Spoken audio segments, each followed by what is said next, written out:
Nous savons que beaucoup d'entre vous sont en route vers le succès financier et ont besoin de conseils efficaces pour soutenir et accélérer leur progrès. Dans cette vidéo, nous avons dressé une liste des mauvaises habitudes qui peuvent vous freiner sans que vous vous en rendiez compte. Si vous vous demandez quoi faire, nous vous recommandons de prendre cette vidéo au sérieux, comme si vous faisiez un audit de vos comportements quotidiens. Plus vous serez conscient de ces habitudes, mieux vous pourrez les éviter et plus vous serez concentré et motivé pour atteindre vos objectifs. Premièrement, les pauvres blâment les autres pour chaque échec. Combien de personnes connaissez-vous qui trouvent toujours des raisons externes à leur manque de succès? Certaines choses échappent à notre contrôle, mais 99% de votre vie dépend de vos actions. Rappelez-vous, vous êtes responsable de votre vie, de vos relations et de votre santé. Si vous voulez changer ces choses, faites quelque chose. La vie ne se résume pas à ce qui nous arrive, mais à la façon dont nous réagissons à ce qui nous arrive. Quand quelque chose de mauvais se produit, les pauvres choisissent de se voir comme des victimes, tandis que les riches examinent la situation, l'étudient et trouvent comment l'éviter à l'avenir. Les premiers adoptent une mentalité de victime, tandis que les seconds utilisent cela comme une opportunité de croissance. Souvenez-vous toujours, vous devenez plus fort en surmontant les défis, alors soyez patient et résilient, et vous réussirez. Deuxièmement, pas d'économie. Une des plus grandes différences entre l'état d'esprit des pauvres et des riches est que les pauvres ne préparent pas l'avenir. Avoir des économies permet de grandir. Supposons que quelque chose de mauvais arrive. Si vous avez des économies, le problème est résolu et vous pouvez reprendre votre vie. Si vous n'avez pas d'économie et qu'un problème urgent se présente, que faites-vous? Vous vendez des biens comme votre voiture ou votre maison, ou vous prenez un prêt. Pour les riches, quand l'urgence est passée, ils restent au même niveau de vie. Pourquoi? Parce qu'ils économisent. Pour les pauvres, leur vie est fortement impactée, où les biens appartiennent désormais aux créanciers. Considérons maintenant la situation opposée.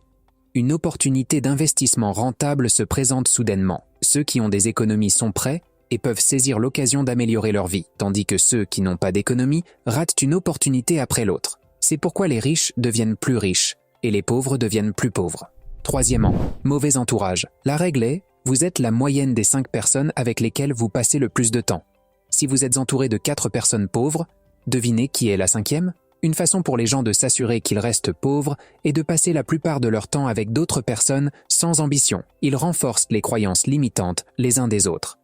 Vous avez besoin de personnes autour de vous qui vous inspirent et vous poussent à faire plus. Des personnes qui partagent de nouvelles idées, font des choses extraordinaires elles-mêmes et dont le succès vous motive à dépasser votre réalité actuelle.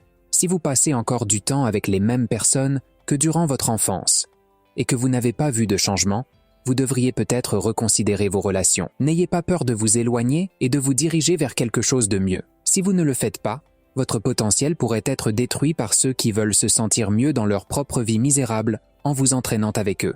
Quatrièmement, prendre des prêts pour acheter des choses inutiles. La règle est simple, ne prenez pas de prêts. Travaillez, économisez et utilisez votre argent pour investir, pas pour acheter des choses triviales qui ne vous rapportent pas de profit. Vous pensez à prendre un prêt pour acheter une grande télévision? Ne le faites pas. Vous voulez un prêt pour des vêtements chics? Ne le faites pas. Vous envisagez d'utiliser des cartes de crédit pour acheter le dernier iPhone?